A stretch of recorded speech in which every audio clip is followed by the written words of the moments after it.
আসসালামু আলাইকুম ভিউয়ার্স, যারা যারা ভিডিওটি দেখবেন শেষ পর্যন্ত দেখবেন। আজকে গুরুত্বপূর্ণ একটি কাজ নিয়ে আপনাদের সামনে উপস্থিত হলাম।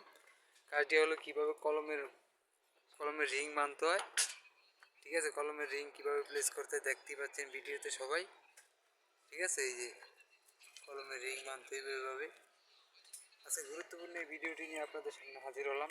ঠিক আছে, এর আগেও কয়েকটা ভিডিও দেওয়া হয়েছে, দেখতেই পাচ্ছেন সবাই। প্রত্যেক street by street 4 inch by 4 inch by ring বান্ধা হয়েছে। প্রত্যেক রিংয়ের উপরে আবার টাইরিং দেওয়া হয়েছে। স্ট্রাকচার অনেক মজবুত। ঠিক আছে, ভিডিওটি সবাই দেখবেন আর কাজগুলো এইভাবেই করাবেন। যারা যারা বাড়ির কাজ করান অবশ্যই এই সমস্ত ভিডিওগুলো দেখবেন। রিং কীভাবে বাঁধতে হয়, কলমের লেপিং কীভাবে দিতে হয়, কলমের লেপিংয়ের ডপটিন বাস কীভাবে দিতে হয়। ঠিক আছে, কীভাবে ডপটিন বাঁধতে হয় এই সবাই ভিডিওতে দেখতে পাচ্ছেন। ডববাজ অবশ্যই দেওয়া লাগবে।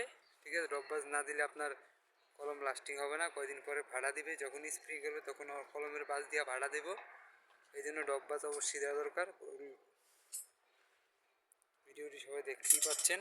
যারা যারা ভিডিওটি দেখবেন অবশ্যই শেয়ার করে দিবেন, অতিরিক্ত শেয়ার করে দিবেন, যাতে করে আরেকজন দেখার সুযোগ পায়। যারা যারা বাড়ির কাজ করান অবশ্যই এগুলো ফলো করবেন।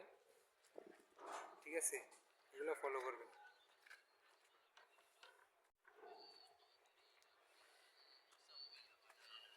তো ভিউয়ার্স, সবাই ভালো থাকবেন। আজকের মতো এই পর্যন্তই শেষ করলাম। আল্লাহ হাফেজ।